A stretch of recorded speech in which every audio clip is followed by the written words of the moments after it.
Ethan Cole thought the Festival of Lights would be just another routine patrol.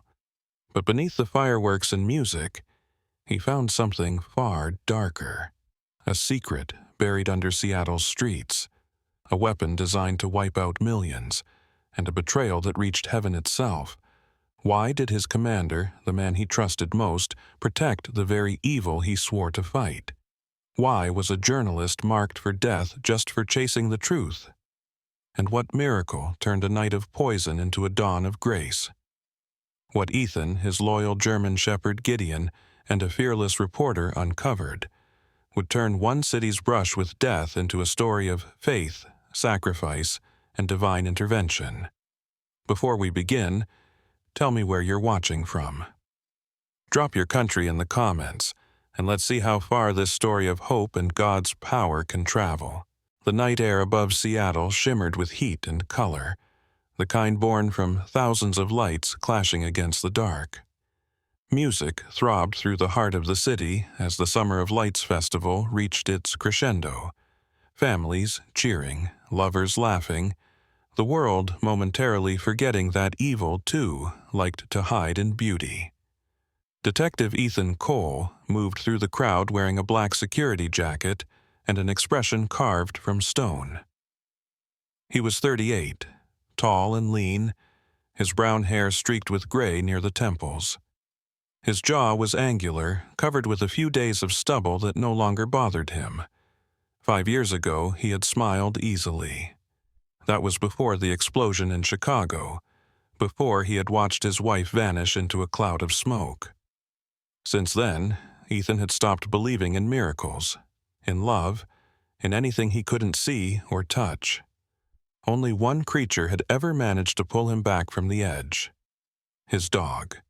Gideon, a 9-year-old German shepherd, padded silently beside him, his fur dark gold with a saddle of black that glimmered beneath the neon lights.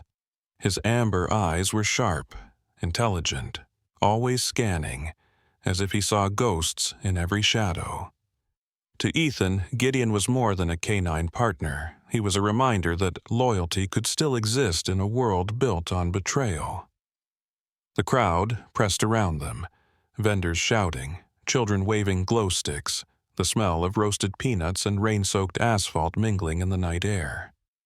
Overhead, drones carried ribbons of light that painted shifting constellations. Ethan's earpiece crackled. "Cole, status?" The voice belonged to Agent Marcus Reed, a man once his closest ally and now his commanding officer. Reed was in his 40s, broad-shouldered with a soldier's posture and a politician's smile. He had been there the night Ethan's wife died, and though he had pulled Ethan from the rubble, something about his eyes that night had never left the detective's mind. They hadn't looked shocked. They had looked calculating. "All clear," Ethan replied, scanning the perimeter near the VIP tents. "Crowd's dense. If anything's going down tonight, it'll hide in plain sight." "Just keep the peace," Reed said. "We can't afford panic." The line went dead. Ethan exhaled, letting the hum of the festival swallow the noise in his head. But Gideon's low growl pulled him back. The dog's muscles tightened, his nose twitching toward the catering area behind the stage. Ethan followed, pushing through a maze of glittering banners and crates of imported champagne. The air changed, cooler, tinged with chemical sterility. A single refrigerated container sat open, steam curling from its metal edges. Inside were dozens of silver canisters packed in ice. He reached in, lifted one carefully. The label was plain, but the serial code, VX Sierra So-1, made his stomach twist. VX, nerve agent, a weapon that shouldn't exist here, at a festival filled with children and lights. Gideon barked once, sharp and urgent. Ethan turned just as the lights across the plaza flickered. For an instant, the world dimmed. Then the main stage exploded with fireworks, beautiful, chaotic bursts that drowned the stars. And beneath the roar of celebration came another sound, a soft, electronic ping in his earpiece. A coded transmission, short and encrypted, not from his team. His eyes darted upward. On the second-floor balcony of the hotel overlooking the plaza, a figure in a dark hood tossed something small, a flash drive, toward a man near the fountain. Ethan's instincts screamed. He started forward, shouting, "Federal security! Move!" But it was too late. The refrigerated crate erupted in a low, muffled explosion. Not fire, smoke. Thick, yellow-gray clouds rolled through the crowd. The smell was wrong. Metallic, acidic. People coughed, screamed, stumbled. Gideon lunged, pulling Ethan back as debris scattered. Through the chaos, he caught a glimpse of a woman standing on a bench, camera in hand, filming the scene with fearless precision. Sophie Miller. The sight of her hit harder than the blast. She had been his heart once, a journalist with green eyes that could see through any lie, auburn hair now pulled into a messy bun, strands clinging to her cheeks from sweat and smoke. She looked thinner, older, but her expression was the same. Relentless curiosity. They hadn't spoken in 5 years, not since she had chosen truth over love, publishing a story that exposed corruption inside Ethan's own unit. Now she stood there, surrounded by chaos, capturing the moment as if it were history repeating itself.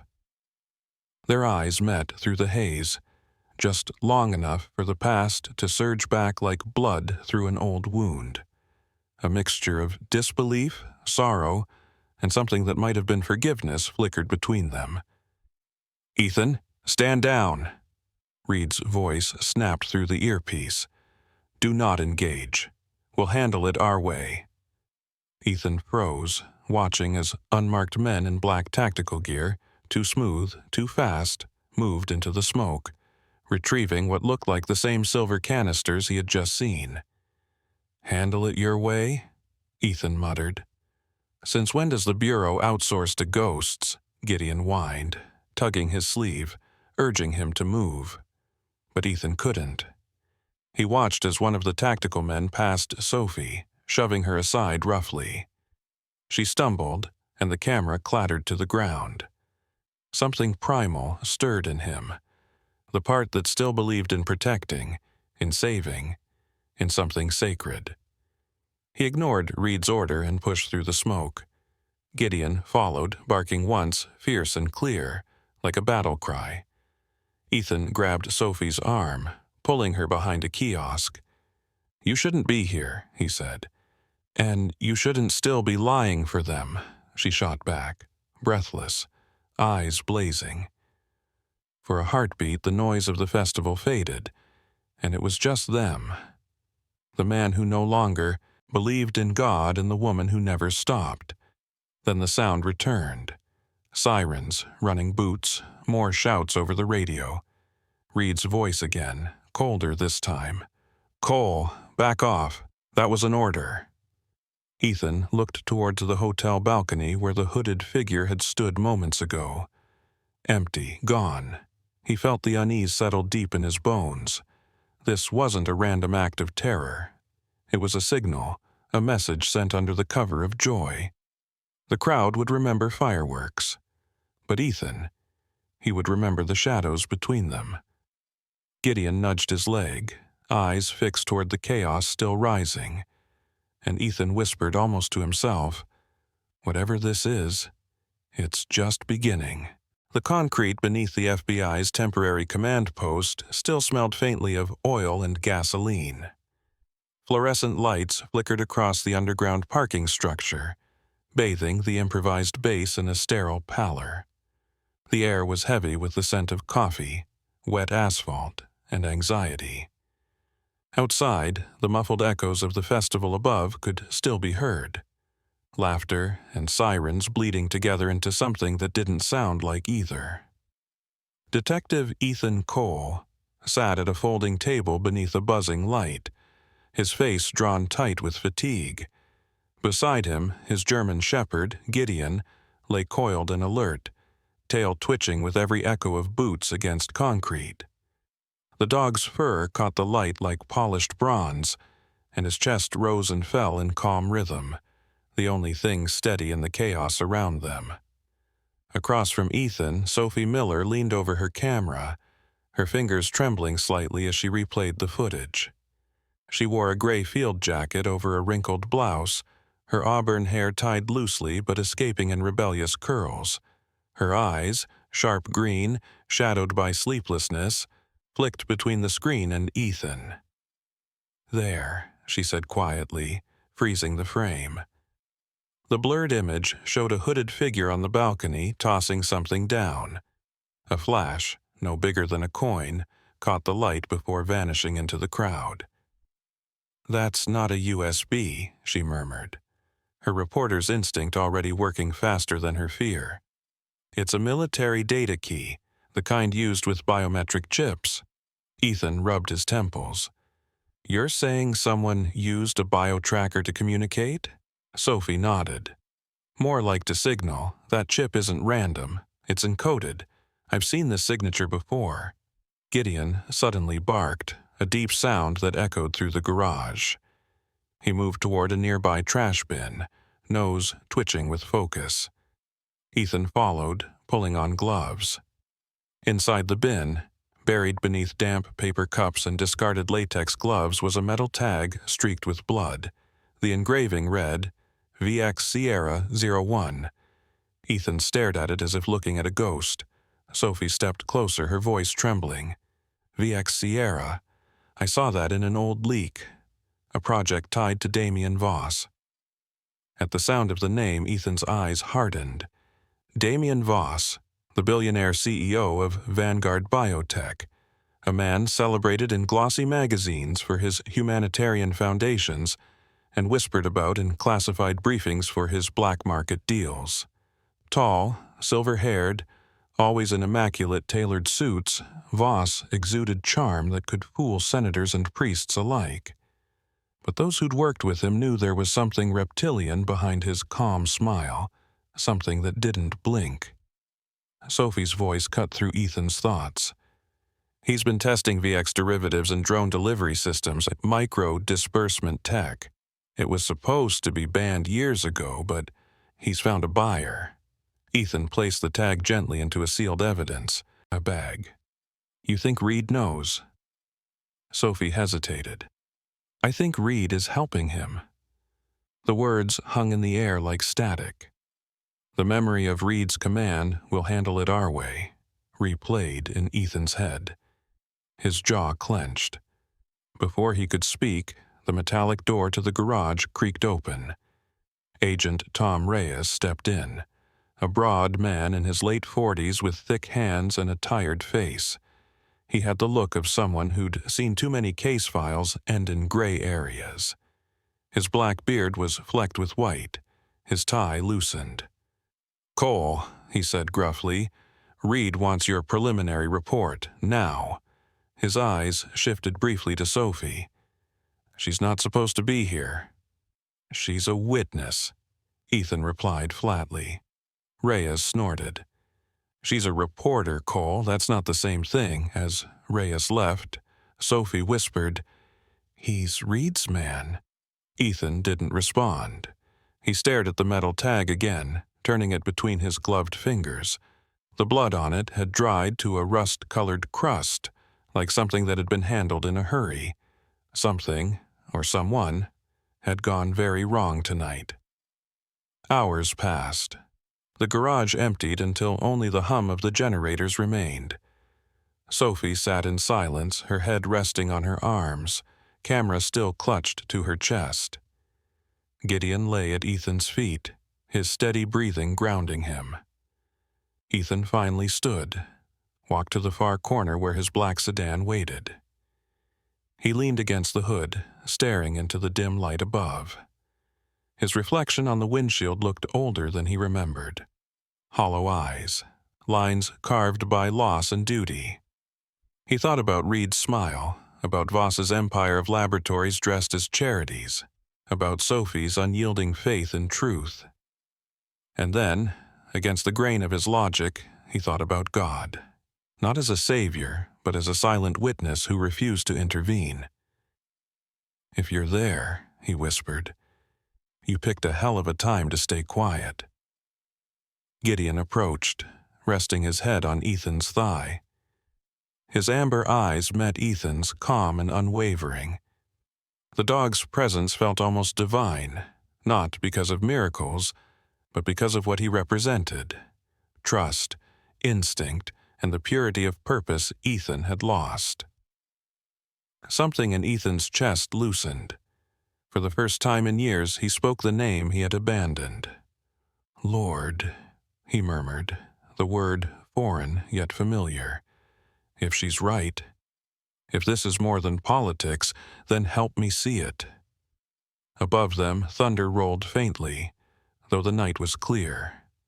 Sophie stirred, her voice soft behind him. "Did you say something?" Ethan shook his head. "Just thinking out loud." She smiled faintly, exhaustion softening the edge of her tone. "Then think louder. Maybe heaven's listening." He looked down at Gideon again. The dog's ears flicked, sensing something. A tremor, a shift in the air. Ethan followed his gaze toward the stairwell.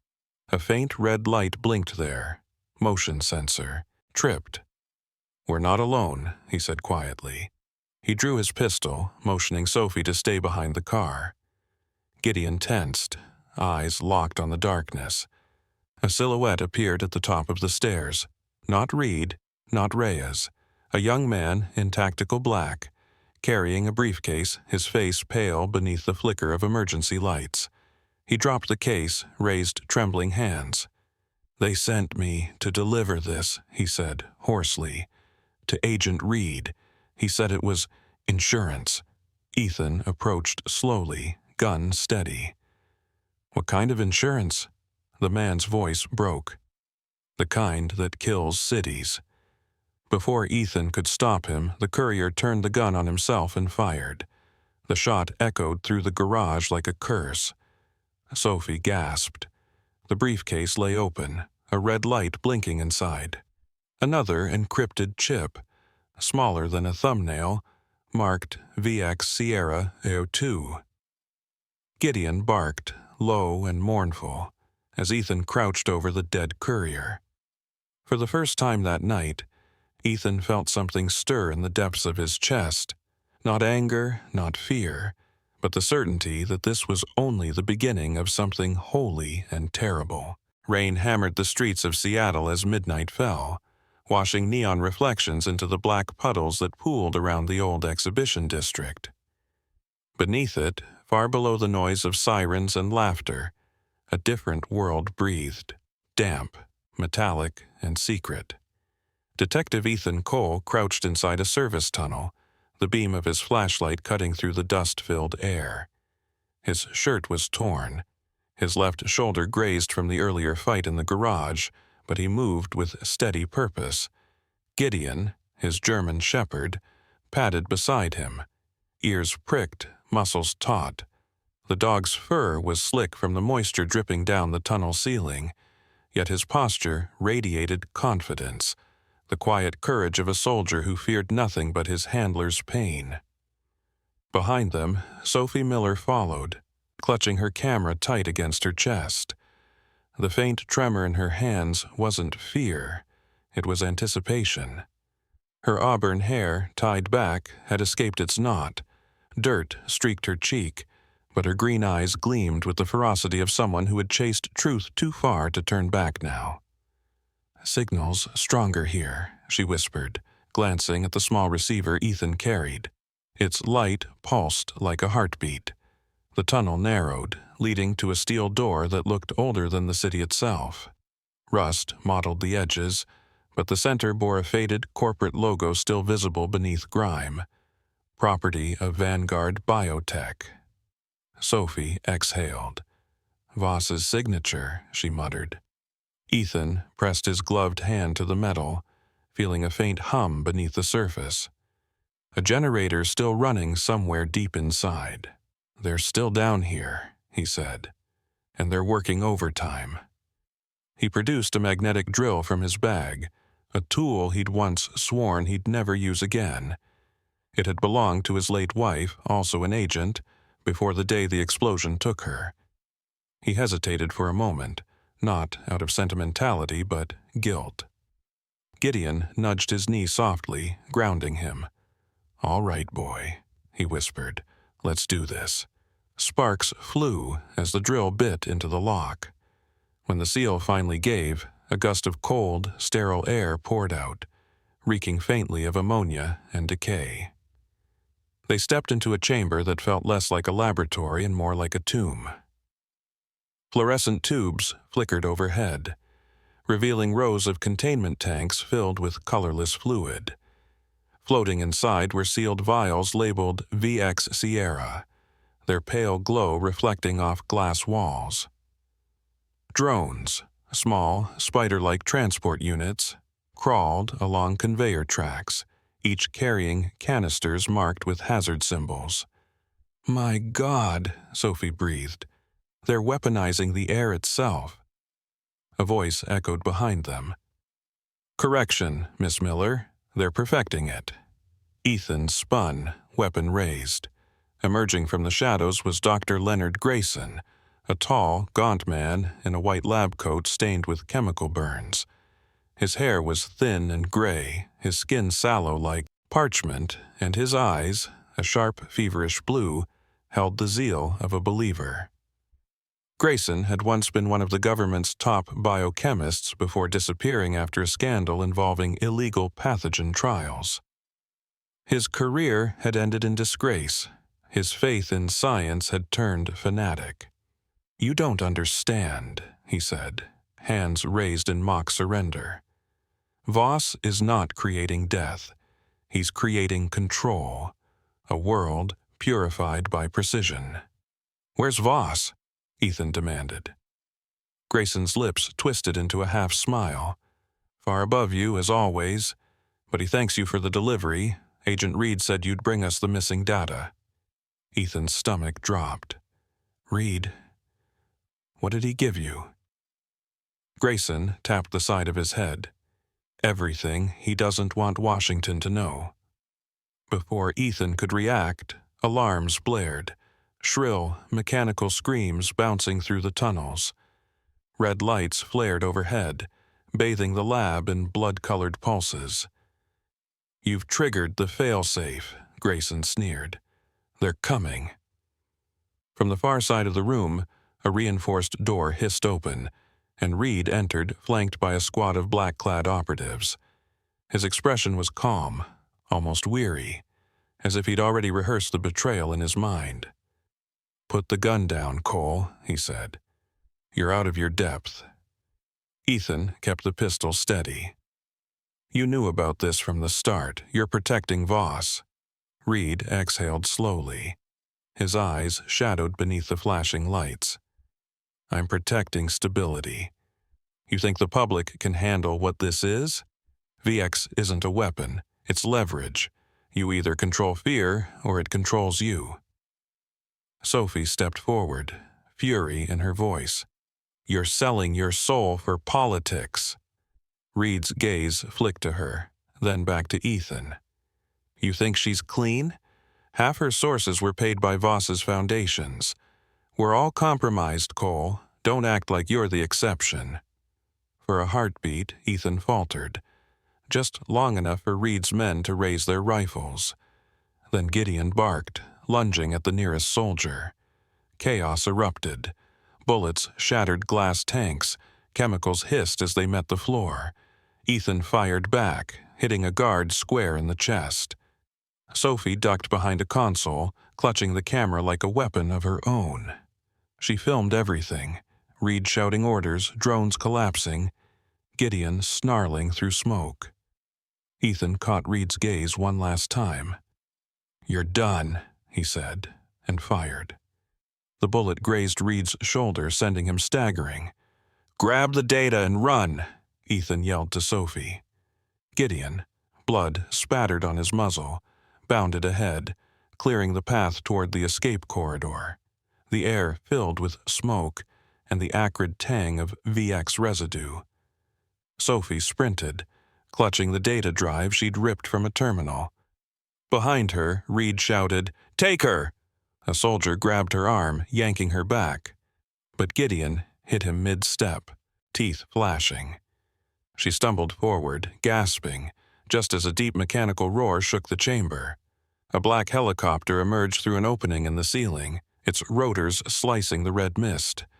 Reed's remaining men dragged Sophie toward it, while Ethan fired helplessly from below. "Sophie!" he shouted. Their eyes met, hers full of terror and defiance, his of helpless rage. The helicopter lifted, carrying her and the remaining VX canisters into the storm above. A second later, an explosion ripped through the lab. Ethan was thrown backward, pain bursting through his side as he hit the floor. Everything blurred. Smoke, fire, and the metallic taste of blood. Gideon limped to him, whining, pressing against his chest as if trying to hold him in the world. Over the static of his earpiece, a new voice broke through. Calm, steady, unmistakably kind. Father Matthew, the priest from the city cathedral, was broadcasting over an emergency channel. "For he will command his angels concerning you, to guard you in all your ways." Ethan blinked through the haze, hearing the verse like a whisper from heaven itself. Gideon lifted his head, barking softly toward the open ceiling where rain poured down. Ethan managed a weak smile. Looks like someone's still listening. Then darkness took him. The sea beat against the cliffs in relentless rhythm, waves exploding like cannon fire beneath the decaying husk of the old power plant. Its smokestacks rose like blackened fingers against a bruised sky, and somewhere beneath it all, deep in the belly of the earth, a light flickered. Sophie Miller awoke to the hum of generators and the sting of disinfectant in her nose. Her wrists were bound to a steel chair, ankles chained to the floor. The room around her was entirely metal. Walls, ceiling, even the air seemed forged from cold iron. Fluorescent tubes buzzed overhead, flickering in slow, painful rhythm. She shivered, her breath visible in the chill, and whispered a prayer she wasn't sure she believed in anymore. Across from her, Damien Voss sat with the ease of a man hosting a dinner, legs crossed, fingers resting lightly on a glass of water. In the harsh light, his features seemed sculpted, angular, handsome in a clinical way, like something carved by ambition rather than nature. His silver hair was slicked back neatly, his tailored shirt open at the collar, revealing the glint of a crucifix that felt like blasphemy against his chest. "You should be proud," he said softly, voice low and deliberate. "Few people have witnessed the birth of a new world." Sophie's voice cracked. "You're calling this birth?" Her eyes darted to the sealed crate behind him, stenciled with the Vanguard logo and marked VX Sierra. "You're unleashing death." Damien smiled, a faint curve of his lips that never reached his eyes. "Death is merely the cost of evolution. Do you think God created serpents without purpose? Or fire without consequence? VX is intelligence made manifest, purity of design. I didn't invent evil, Miss Miller. I merely learned how to engineer it efficiently." He stood, adjusting the cuff of his sleeve. "A portion of the compound has already been delivered. North Africa, a buyer with vision. The rest departs tomorrow, via drone convoy from the old Cascade airfield. Perfectly automated, perfectly untraceable. You, however," he reached down, brushing a strand of hair from Sophie's face with clinical detachment. "You were supposed to be silenced in Seattle. Reed failed me there, and now I must clean his mess." Sophie spat at his shoes, defiant even in fear. "You think you're a god, but you're just another man who mistakes cruelty for creation." He chuckled, "And yet, here you are, praying to a god who never answers." Far above, in the storm-laced night, Ethan Cole crouched at the perimeter of the derelict plant. His clothes were torn, his wound hastily wrapped, but his eyes burned with grim determination. Beside him, Gideon, his loyal German shepherd, sniffed the air, tail stiff. The dog's coat was matted with grime, one paw bandaged, but his focus was absolute.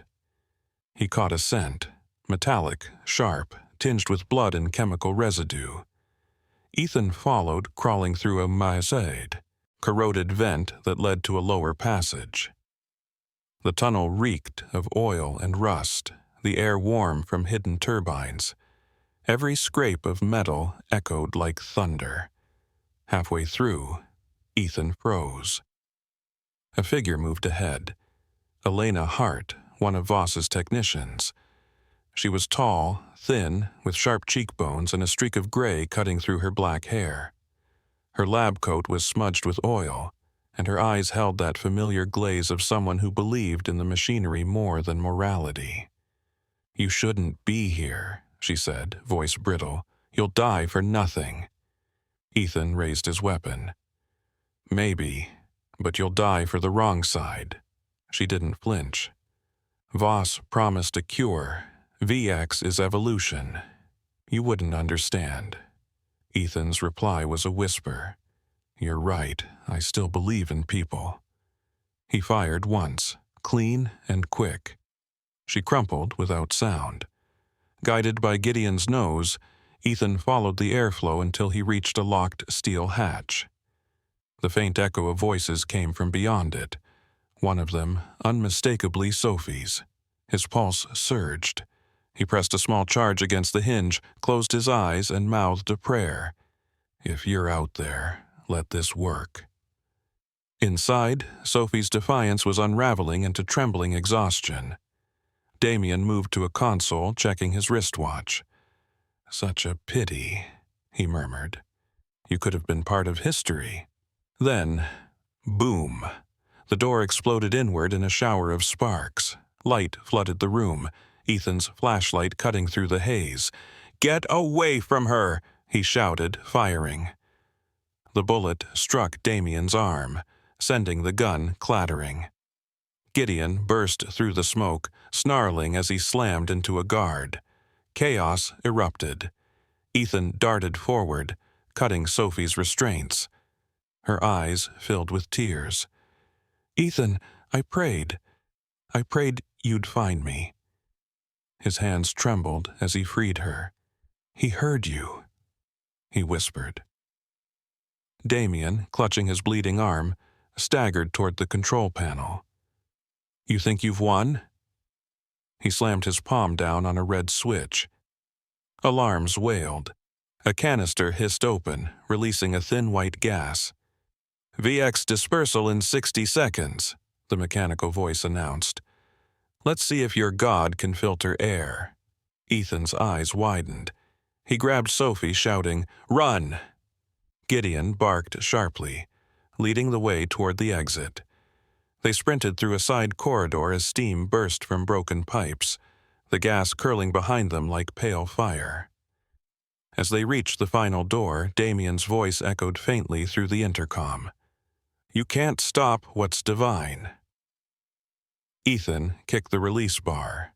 The steel door groaned open. The moment they burst through, the pressure change triggered a secondary explosion. They dove to the ground as a wave of hot air and chemical smoke surged past. The roof gave way, exposing the night sky, and then, impossibly, rain began to fall. Heavy, cleansing rain that poured through the shattered ceiling, drenching the concrete and washing the VX vapors into harmless mist. Ethan held Sophie close, coughing, staring upward in disbelief. "That wasn't supposed to happen," she whispered. He looked down at Gideon, who stood in the rain, head tilted, watching the storm like something sacred. Ethan's voice was hoarse but steady. "Maybe someone up there still gives a damn." The dawn over Seattle was a wound slowly healing, its first light bleeding through a sky still heavy with smoke. The Space Needle rose from the heart of the city like a silver spear piercing the storm clouds, its tip lost in the mist. The wind screamed through its girders, carrying the metallic scent of fire and rain. Ethan Cole ran up the spiral staircase 2 steps at a time, breath ragged, every muscle screaming from exhaustion and injury. His right arm was wrapped in a blood-soaked bandage, his vision blurred by the ache behind his eyes, but he kept moving. The small transmitter in his pocket pulsed faintly. Damien's helicopter had taken off from the factory but stalled mid-flight, forced to land atop the Needle.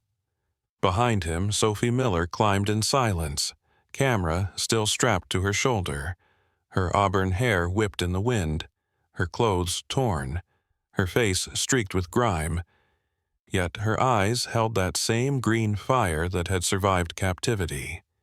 She didn't speak, she didn't need to. Between them padded Gideon, limping slightly but unwavering, his golden-brown coat still damp from the rain. His ears flicked toward every sound, his breath misting in the cold air. He was the quiet heartbeat keeping them human. Above, the rhythmic chop of rotor blades echoed. The closer they got, the stronger the wind grew, until it felt like the tower itself was trembling beneath their feet. When they emerged onto the observation deck, the scene ahead froze them. Damien Voss stood near the edge, his once perfect suit torn and stained with blood. He was clutching a black metal case, the last batch of VX Sierra, while leaning on the helicopter's open door for support. The morning light painted him almost angelic, a cruel parody of salvation. But there was someone else there. Agent Reed waited beside the landing pad, gun in hand, his hair disheveled, his face pale and drawn. The tailored composure of the man Ethan once trusted was gone.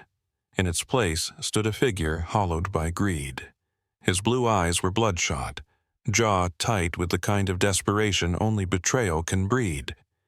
"You made it," Reed called, his voice breaking against the wind. "Good. Saves me the trouble of finding you." He turned to Damien, smirking. "You've outlived your usefulness, old man." Damien's laughter came out as a rasp. "You think you can control what you don't understand?" He raised his gun, but Reed was faster. A single shot struck Damien's shoulder, spinning him backward. The briefcase tumbled, sliding toward the railing. Ethan darted forward, grabbing Sophie's wrist and pulling her behind a support beam just as another shot rang out. Reed's voice echoed, almost gleeful. "You never learned, Cole. Justice doesn't feed the hungry. It doesn't stop the next war. But power does. That's why I took the deal." Ethan stepped out slowly, gun drawn, his expression cold. Power built on poison isn't power. It's rot. Reed sneered. "And where's your God in all this?" The wind screamed between them, whipping the smoke into ribbons. Ethan's reply was calm, a whisper that somehow carried across the chaos. "Right here." Reed fired, but before the bullet could reach its mark, Gideon leapt. His body a blur of motion, a streak of muscle and loyalty. The impact knocked Ethan sideways as the shot tore through the air. The dog hit Reed square in the chest, teeth sinking into his arm. They crashed against the railing, Reed shouting in shock and fury. "Get off me, you mutt!" He slammed his pistol against Gideon's ribs, but the shepherd didn't let go. Blood streaked both of them. Ethan raised his weapon, fired once, a single, merciful shot. Reed fell backward, his body vanishing into the mist below. The silence afterward was deafening. Ethan stumbled to Gideon's side. The dog was still, panting heavily, his flank dark with blood. "You did it, boy," Ethan whispered, his voice breaking. "You did it." Sophie knelt beside them, her eyes glistening, but before they could rest, Damien's voice rasped from behind. "It's not over." He had dragged himself to the helicopter, one hand gripping the controls, the other still clinging to the briefcase. The engine sputtered to life, rotors slicing through the wind. Ethan's instincts took over. "Sophie, stay back!" He sprinted, leaping onto the landing skid just as the chopper lifted from the platform. The wind howled. The world tilted. Damien turned his head, his pale face twisted in pain and fury. "You can't stop the inevitable!" he shouted. Ethan gritted his teeth, one hand gripping the skid, the other reaching for the cockpit. "Watch me." Inside the helicopter, they struggled. Two broken men fighting for control over more than a machine. Damien swung the briefcase at Ethan, but the detective blocked it, shoving him back. The case split open, vials rolling free. One shattered, releasing a faint hiss. Damien froze, realization dawning too late. "No!" he screamed. Ethan lunged for the controls, wrenching the stick hard to the left. The helicopter spun, blades clipping the tip of the needle. Sophie, from below, watched in horror as the craft tilted and veered away, fire sparking from its engine. Then, an explosion like sunrise. A bloom of light filled the sky, golden and red, washing over the city like a second dawn. The shockwave rippled across the sound, scattering seagulls into the glowing air. Ethan and Sophie dove behind the railing as debris rained down. Then there was only silence, and the soft, holy hue of morning. When the smoke cleared, the city was still standing. Emergency sirens echoed faintly below, mingled with the cries of waking gulls. Ethan sat against the railing, his uniform torn, his body shaking. Gideon lay beside him, bandaged and breathing shallowly, his muzzle resting on Ethan's boot. Sophie crouched beside them, brushing the dog's fur with trembling fingers. "He's still with us," she said, her voice breaking into a smile. Ethan looked at her, exhaustion giving way to something like peace. "You were right," he murmured. "He never left." He reached down, stroking Gideon's head. The shepherd's eyes half opened, tail giving one faint thump. "I think," Ethan whispered, tears catching the morning light. He just sent an angel with 4 legs. Above them, the first rays of dawn spilled across the Space Needle. A helicopter, a rescue craft this time, circled slowly, its spotlight fading as the sun took over. The radio crackled faintly in Ethan's ear, and through the static came Father Matthew's voice, calm and resolute. "For if you have faith as small as a mustard seed, you can move mountains." Ethan closed his eyes and let the words wash over him like absolution. They hid behind charity funds, research grants, and polished smiles, but their goal was never healing. The men who built VX didn't seek medicine. They sought mastery, to turn fear into currency, to sell death disguised as progress. Damien Voss and his network of brokers weren't just merchants. They were architects of silence, men who believed that if they controlled the air itself, they could control humanity. How many more like them are out there, smiling in glass towers while designing the next invisible weapon? How many discoveries born in the name of science will become tools of destruction when placed in the wrong hands? And if one drop of poison could end a city, what could happen if the world stopped believing in goodness altogether? But even among their lies, a miracle broke through. Rain fell where poison spread. A loyal dog stood between death and his master, and faith, fragile, trembling yet unbroken, saved an entire city. Maybe that's how God works, not through thunder, but through the courage He plants inside us. Do you believe miracles still happen in a world run by greed and shadow? Do you believe love and loyalty can still rewrite destiny when science and sin collide? If this story moved you, share it. Let light travel faster than their darkness. Comment your thoughts. What do you believe humanity is worth saving for? And subscribe for more stories where faith fights back, where love stands against evil, and where miracles remind us that heaven still keeps watch. May God guard you from the poison of this world, and bless you with the strength to be the miracle someone else is praying for.